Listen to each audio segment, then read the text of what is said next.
Hello everyone, this is Danny and you're watching my Friday Reads video for September 22nd, 2017, although I am recording this a day late on September 23rd.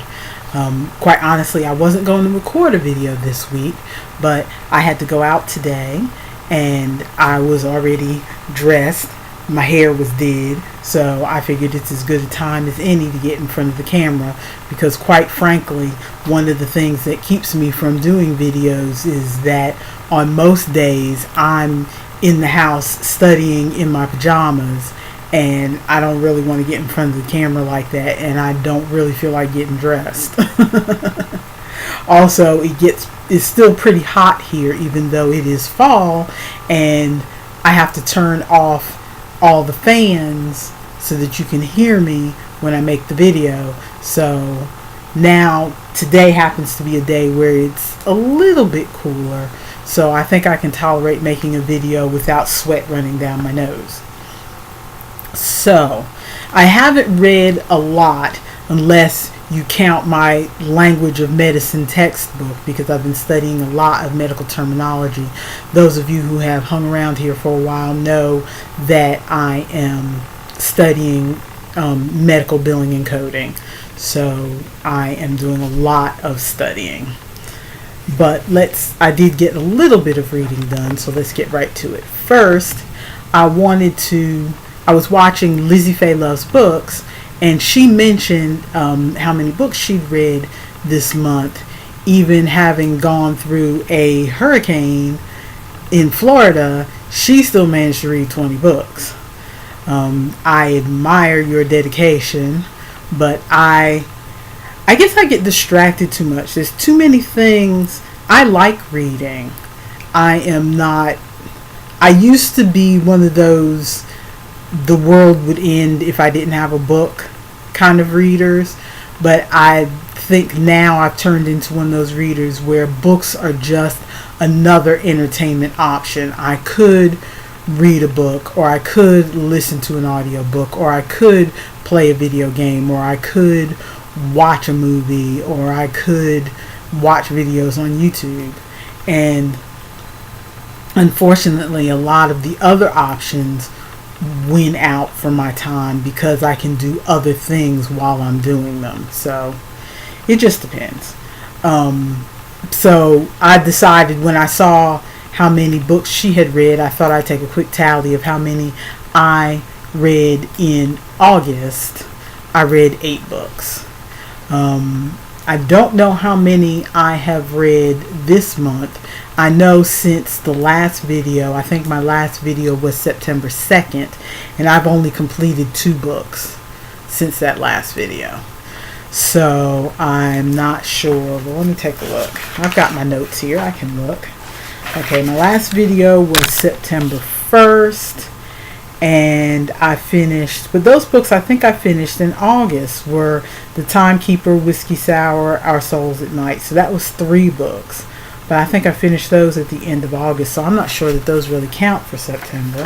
So far, really, I've only finished 2 books so far this month, which I'm not surprised, because again, I'm studying and doing other things. But the books that I finished were both in the same series by the same author, by Reid. I think I mentioned at the end of my last video that I was going to read Beauty and the Mustache, because I had read several of the books in 2 of her series, which kind of overlap, The Knitting in the City and the Winston Brothers, and I wanted to read the first book. Beauty and the Mustache is the book where they first overlap, because it's the 4th book in Knitting in the City, and it's called book .5 of the Winston Brothers, because it kind of starts the Winston Brothers series. And I had already read Winston Brothers number 1, Truth or Beard, before I realized it was a series and all of that. Considering I have Goodreads and everything, you'd be surprised how many times I pick up a book not realizing it's in a series. But anyway, Beauty and the Mustache is the story of Ashley, who is the sister of all the Winston brothers. I think there's 6 Winston brothers and then just the one girl. And because of a bad home life situation, Ashley did what she could to get up and get out. But now, because of family emergency, she's having to come back home, and she hasn't been back home to see anybody in 8 years. So it's her trying to get to know her brothers again and see what's changed and everything. But of course, since it's a romance, there's a romance in there too. But it was a pretty good book. I enjoyed that. And it just reminded me how much I enjoy Penny Reid's writing. So when the library brought through my hold for Beard Science, I just picked that up and read it. And that is book number 3 in the Winston Brothers series. I've read book 1, and I don't think book 2 is available at my library, so I just went with book 3 since that was about the Winston brother that I was most interested in anyway. And it's about the Winston brother Cletus, who in the other books he always seems to be the family oddball.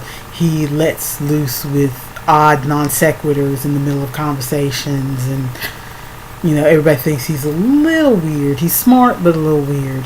And he gets involved with Jennifer, who is, they live in a county in Tennessee, Kentucky. You can tell I decided to do this at the spur of the moment because I don't remember any of the details.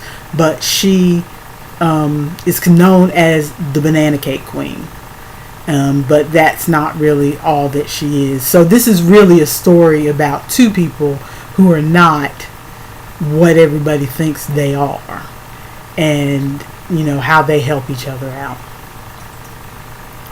And I enjoyed that as well. And I have other books on hold, but I'm currently reading. Before I get to that, I would recommend any of the books in Penny Reid's catalog, by the way. If you are comfortable with sexy times, there are sexy times in the book, but not over much. Usually 1 or 2 scenes per book, not over much. But definitely open door, not closed door.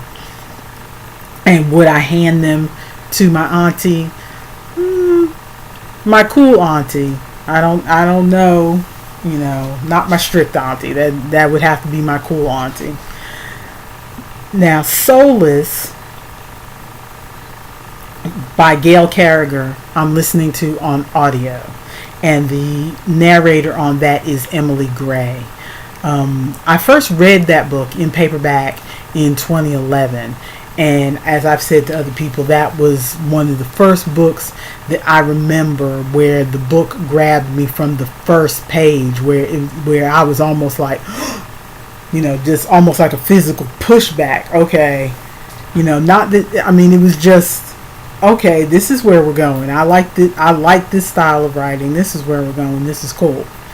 And I really enjoyed that book. And so I recommended it to my BFF because she started back reading again. And we're kind of trying to find common ground. I've mentioned this in previous videos. Our friendship has never really been based on the books we read. It's usually been the music that we listen to. So we don't really know, even though we've known each other for many years, we don't really know each other as far as books are concerned. And my taste has changed in books a lot since we first met anyway. So, even if she knew what I liked to read 30 years ago, I don't read those kind of books now. So, but Soulless, she enjoyed it. I enjoyed it. I decided to listen to it again on audio because we were getting together, and I thought, well, she might want to discuss the book, and I'll have to refresh my memory because, as I said, I read it in 2011, so I remember the feeling of the book. I remember there's werewolves and vampires. I don't remember particulars because I don't have that kind of memory for books. But I thought I'd have trouble rereading it because in the past when I've tried rereading books, I think that I don't remember the story, and about 10-15 pages in, it starts rushing back to me, and then I can't enjoy the reread because I'm like, okay, I know that, okay, I know that, okay, I know that, and it's kind of boring for me to reread it. But watching, I found that I'm enjoying it on audio, and although some of it is starting to come back to me, not as much as I thought would have come back to me. And part of it is the listening to the voices. It's almost like when you read a book and then you go see the movie adaptation. I can read a book and enjoy the movie adaptation, enjoy both things. So I guess listening to it in audio is like a different experience, and I never thought of it that way. So there may be other books that I may decide to reread in the audio version. I don't know, because there's so many other books out there to read, books that I've never read, that I still maintain that rereading is kind of, when there's, it's almost, I hate to say a waste of time, because a lot of people like to reread books, but for me, a lot of times, if I've got the story once, then I'm good. But part of the reason I'm enjoying rereading or listening to Gail Carriger on audio is because I haven't found an author who writes quite like her in the steampunk style that I like. I mean, I know there's other steampunk stuff out there, but sometimes it's too angsty or too something. She has the whole, comedy of manners, and plus there's powers and things like that, and they're adults, they're not children, because I'm not reading YA anymore. So all of that is very appealing to me, and that's one of the few reasons I've decided to re-watch television shows. I used to be a person who didn't rewatch television shows and rarely rewatched movies unless they were musicals, because once I watched it, I got the story. Why do I need to watch it again? But as I've gotten older, I've had trouble finding television shows that have exactly what I'm looking for. Sometimes I'm looking for a certain mood, a certain feeling, a certain way that characters talk, and sometimes you can only get that from one show, and there's no other show like it. Like police procedurals, they're a dime a dozen. I can watch NCIS, I can watch Bones, I can watch, not saying that those weren't good shows, but they have similar styles, so I can get that same itch scratched from any police procedural just about. But if I want something like Firefly, or something like the Miss Fisher murder mysteries, or something like that, I have to watch those because there's no other shows like those. And I'm finding that with Gail Carriger's writing, the only author who's a little bit close to that is Jen Tarano, and I've read almost all of her stuff too. So anyway, the only other book that I have on the go, which I don't normally do 2 books on the go, but again, one is an audio book, and there's only certain times that I can listen to audio books.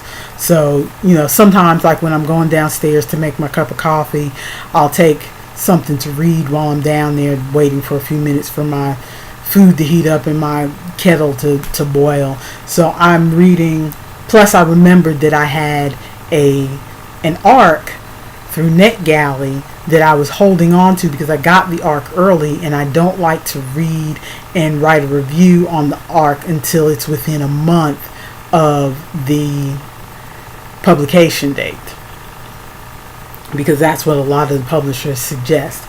So I finally picked up the ARC. It's called The Dirty Book Club by Lisi Harrison. Now, this is her first adult fiction book. She usually writes young adult contemporary type stuff, or sometimes with a little bit of fantasy. She's written a series called The Click, which I'm fairly sure I read the first book of that, None of it is coming to mind, but I have a feeling that I read the first book of that when my kids were in school, because I used to do a lot of pre-reading when my kids were in school, to, especially with my girls, to see, this is a good book. Not that I was strict on what they read, but more of, just reading it going, okay, I think you might like this. Okay, you might not like this. Not necessarily, oh my God, this has inappropriate content, I can't let you read this.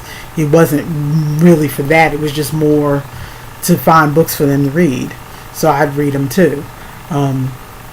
But, so I think I've read The Clique. She also wrote Monster High and Alphas and some other YA stuff. But this is her first, and she worked at MTV for like 10 or 15 years, which I didn't know at first when I started reading this book, but you can kind of tell it a lot of times when I start reading a book and it has a certain feel like you're watching a TV show or like you're reading a TV script, and then you go back and read the author's bio and realize that they worked in television.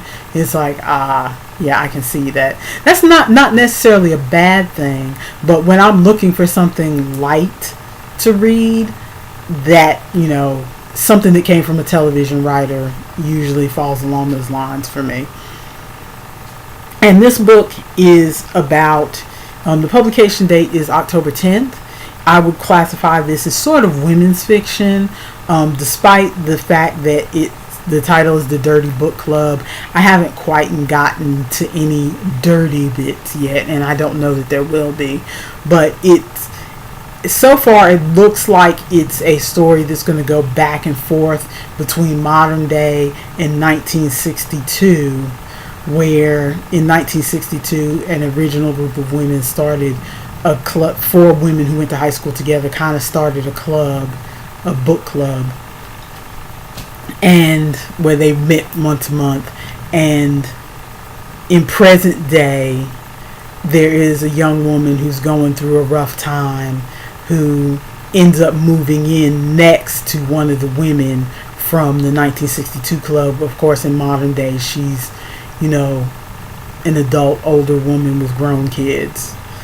And so it's according to the blurb, it's supposed to be one of those things how, just like the Jane Austen book club or one of those kind of books, The Knitting Circle or whatever. I can't remember any of the names off the top of my head, but those books where a group of women get together and for the purpose of knitting or reading a book or taking a cooking class, and then they start talking to each other about their lives, and everybody's going through a certain something, and then they all tend to learn something from them all gathering together. There's supposed to be a little bit of that in Penny Reid's books, Knitting in the City, except you go off on one individual person in each book, and you don't really see so much of the togetherness in the knitting group part. Whereas I don't know where this book is going so far, because I'm still in the beginning of it, but I'm enjoying it so far. I just, I'm waiting to see where it's headed. So far it has more dialogue, which is a good thing for me, because in some of the books that I've mentioned previously, especially with Debbie McComber books, and some of these, The Shop on Blossom Street or whatever it is I read, and some of these other books where there's groups of women together, you end up having that unnamed narrator telling us that she did this, and she went through that, and she felt like this, and so then she went and did this. And there's not a lot of dialogue. Whereas this book opened up with dialogue between the 4 women, and then you start to learn about the 4 women in between the bits of dialogue. And I prefer that to having a narrator going, he did this and she did this, and then they did this, and then they all felt this, and then this worked out because they felt this, and then they did this, and then there's almost no dialogue. That I just don't enjoy that. So those are the 2 books that I have in progress. I'm hoping to finish them soon because my moving on to upcoming, my hold for Changeless, I went ahead and put the second Gail Carriger book of the Parasol Protectorate series, Changeless. I went ahead and put that on hold, and it already came through, but I haven't finished Soulless yet. And Changeless is going back in 3 days because my library only allows 7 days for an audiobook.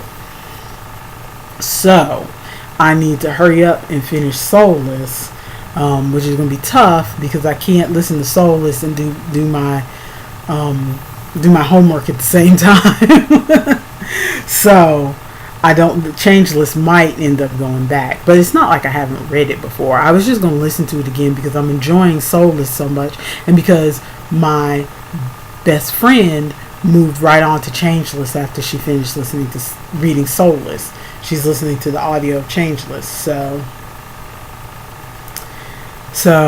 I'm hoping to move on to that. And I also, my hold for Ninja at First Sight by Penny Reid came through.